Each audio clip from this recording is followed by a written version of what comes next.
Selamat pagi dan salam sejahtera bagi kita semua. Shalom. Senang bisa berjumpa kembali Bapak dan Ibu Saudara dalam waktu teduh pagi edisi Selasa 12 April 2022. Bacaan kita hari ini Ibrani 2 ayat 1 sampai 9. Kita berdoa. Tuhan Bapa yang baik, kami bersyukur di hadapan-Mu pagi ini.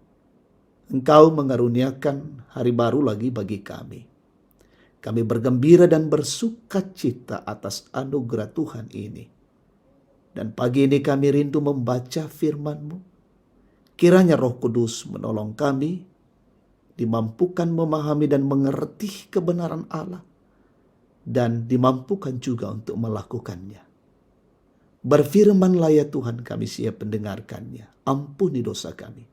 Di dalam nama Yesus kami berdoa. Amin. Ibrani pasal 2 ayat yang pertama sampai dengan ayat yang ke-9. Keselamatan yang besar.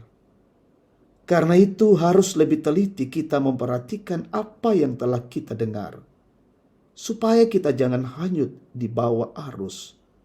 Sebab kalau firman yang dikatakan dengan perantaraan malaikat-malaikat tetap berlaku, dan setiap pelanggaran dan ketidaktaatan mendapat balasan yang setimpal, bagaimanakah kita akan luput jikalau kita menyia-nyiakan keselamatan yang besar itu, yang mula-mula diberitakan oleh Tuhan dan oleh mereka yang telah mendengarnya kepada kita dengan cara yang dapat dipercayai, sedangkan Allah meneguhkan kesaksian mereka oleh tanda-tanda dan mujizat-mujizat dan oleh berbagai-bagai penyataan kekuasaan dan karunia Roh Kudus yang dibagi-bagikannya menurut kehendaknya. Sebab bukan kepada malaikat-malaikat telah ia taklukkan dunia yang akan datang, yang kita bicarakan ini. Ada orang yang pernah memberi kesaksian di dalam suatu nas, katanya, apakah manusia sehingga engkau mengingatnya? Atau anak manusia sehingga engkau mengindahkannya?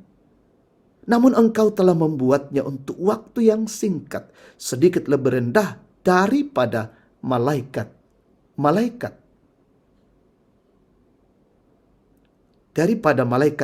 Dan telah memahkotainya dengan kemuliaan dan hormat. Segala sesuatu telah engkau taklukkan di bawah kakinya. Sebab dalam menaklukkan segala sesuatu kepadanya, tidak ada suatu pun yang ia kecualikan, yang tidak takluk kepadanya. Tetapi sekarang ini belum kita lihat bahwa segala sesuatu telah ditaklukkan kepadanya. Tetapi dia yang untuk waktu yang singkat dibuat sedikit lebih rendah daripada malaikat-malaikat, yaitu Yesus, kita lihat, yang oleh karena penderitaan maut dimahkotai dengan kemuliaan dan hormat, supaya oleh kasih karunia Allah ia mengalami maut bagi semua manusia. Amin. Tema kita, firman yang meneguhkan.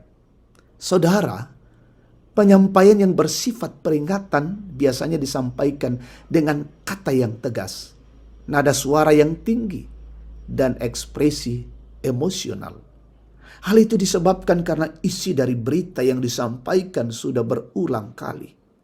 Dengan tekanan yang bernada keras dan emosional itu, sebenarnya yang mau dikatakan ialah bahwa berita itu harus diperhatikan dan direspon dengan baik. Kitab Ibrani pasal 2 ayat 1 sampai 9 bernada peringatan. Di sini ditegaskan dengan serius kepada para pembaca supaya tidak disesatkan dari kebenaran Injil. Kebenaran ini harus diterima karena berasal dari sumber yang layak dipercaya.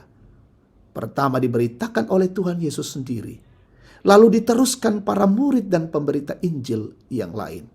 Dan kebenaran Injil ini diteguhkan dengan tanda dan mujizat melalui pekerjaan Roh Kudus, ayat 1 sampai 5. Di dalam berita kebenaran tentang Injil ini kelihatannya bertentangan.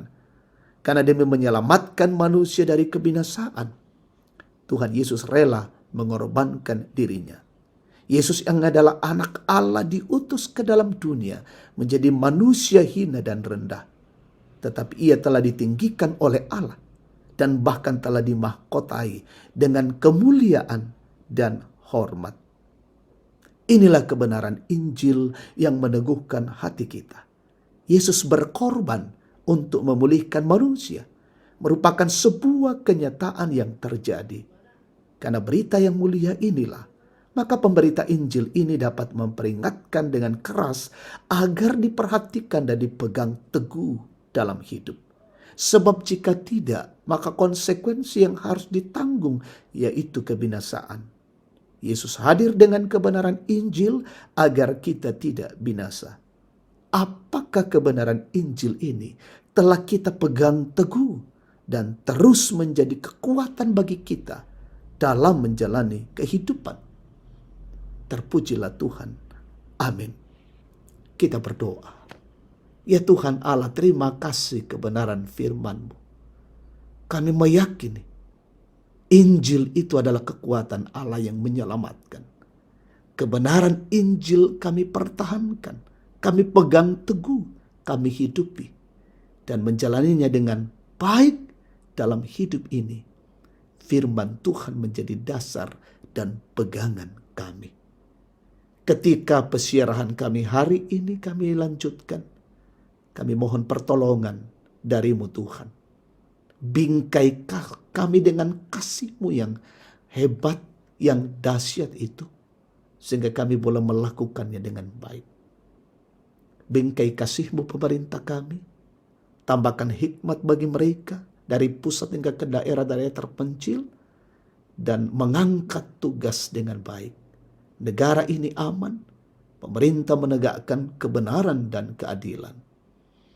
Kami berdoa umat Tuhan yang sakit, sembuhkan, berduka hiburkan, lalai sadarkan, teguhkan yang bergumul, kuatkan dan topang yang bermasalah. Kuatkan juga orang tua kami menikmati hari tua, dan sempurnakan syukur umat Tuhan yang berulang tahun, yang berhasil, yang menggapai kesuksesan pada hari ini. Terpujilah Tuhan atas seluruh perjalanan kehidupan kami yang di dalamnya kami menikmati bingkai kasih-Mu. Tuntun kami hari ini dan hidup kami sungguh-sungguh memuliakan Engkau. Ampuni dosa kami. Dalam nama Yesus kami berdoa. Amin. Demikian waktu teduh bersama. Tuhan memberkati kita.